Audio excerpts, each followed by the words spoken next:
When you really think about it, the parallels between the Penguin and Littlefinger are surprisingly striking, maybe even more than you might expect. Despite existing in completely different worlds with different kinds of systems, both characters share similar backgrounds, similar manipulation tactics, and more importantly, have a common understanding of how the world works. Chaos is a ladder. In fact, this idea of chaos as a ladder comes straight from Littlefinger himself in one of the most iconic moments of Game of Thrones. But it's not just a clever line, it's a powerful statement about survival in broken systems. And when Littlefinger says this to Varys, he's revealing something deeper than simple villainy. Because let's be honest, even if this perspective might seem cold and ruthless, there's a harsh truth to it. Because whether we like it or not, the world is a brutal place and power often belongs to those willing to exploit weaknesses. So in many cases, survival and even success mostly depend on someone's ability to claw their way, no matter the cost. And in such a cruel world, people like Oswald Cobb and Peter Baelish understand that power isn't handed out on a silver platter. You have to demand it and chase it down. While those at the top may prioritize maintaining stability, those at the bottom often have no choice but to thrive in chaos, because they can't afford to wait for the perfect moment or hope for opportunities to magically fall into their lap.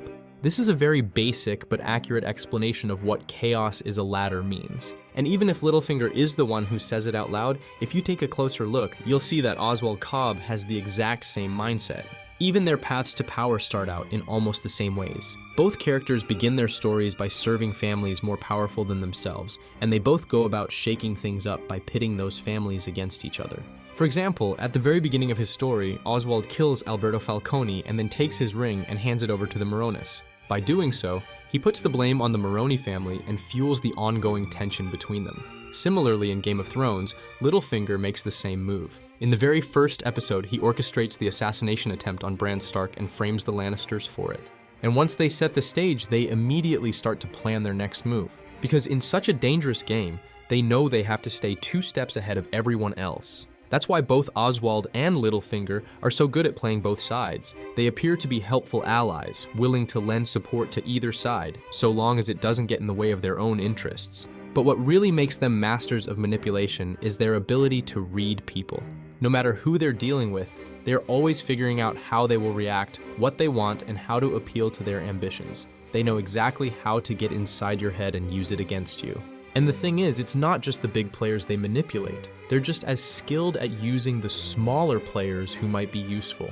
Because to them, everyone is a piece on the board whether they accept it or not.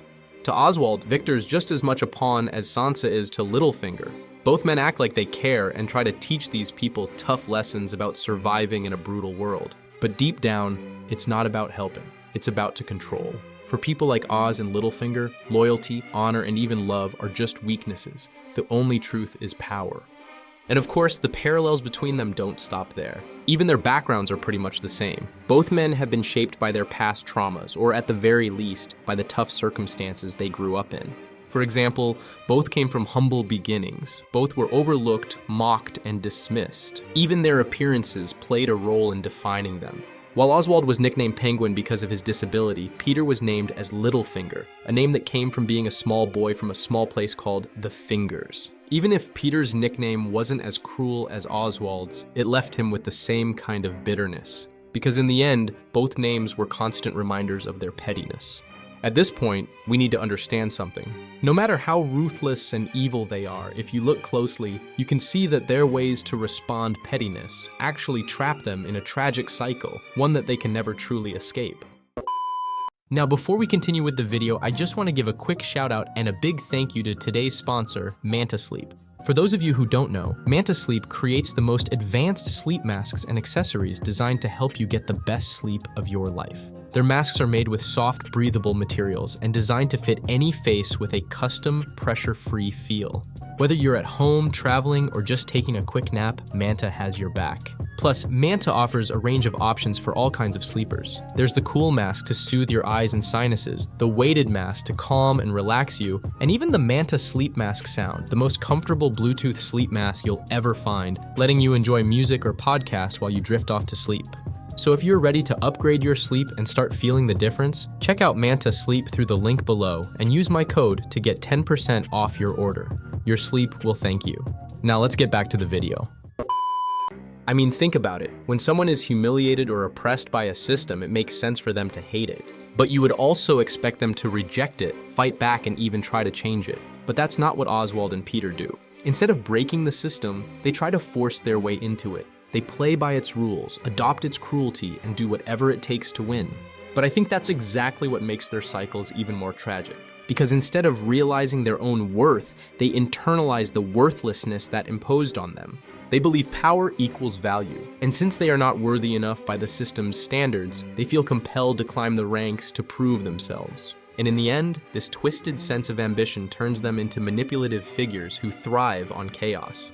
From their perspective, though, they are not the evil ones. They see the world as inherently corrupt, and in their minds, they're just playing the game as it's designed. For them, the real evil is the cutthroat systems that reward deception and scheme. Littlefinger thinks that if he hadn't clawed his way up, he would still be a nobody, a son of a minor lord, forever crushed by the other houses. And Oswald feels the same way. Without his cunning and ambition in such a cutthroat world, he would still be a nobody too, a low-level lackey in Gotham's criminal underworld.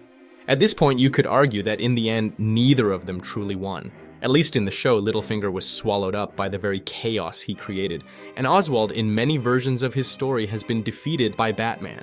They have betrayed so many people, hurt so many along the way, that their actions eventually come back to haunt them. That's a fair point. But the outcome of their stories isn't the most important thing here. What really matters is what they are trying to tell us. Because in a way, their stories serve as cautionary tales, showing us what can happen when people get trapped in corrupt systems. And the tragic part is that in their desperate fight to climb up from the bottom, they end up becoming the worst parts of the very system that spit out them in the first place. It's a vicious cycle, because these systems create their own monsters, and those monsters feed the old machine, keeping the wheels grinding on and on. So if you've made it this far, thank you so much for watching. If you enjoyed the video, I'd really appreciate if you could leave a comment, give a like, and click to subscribe. Your support will greatly help the mysterious algorithm notices me. And if you want to support me personally, you can join the channel by using the join button. See you next time.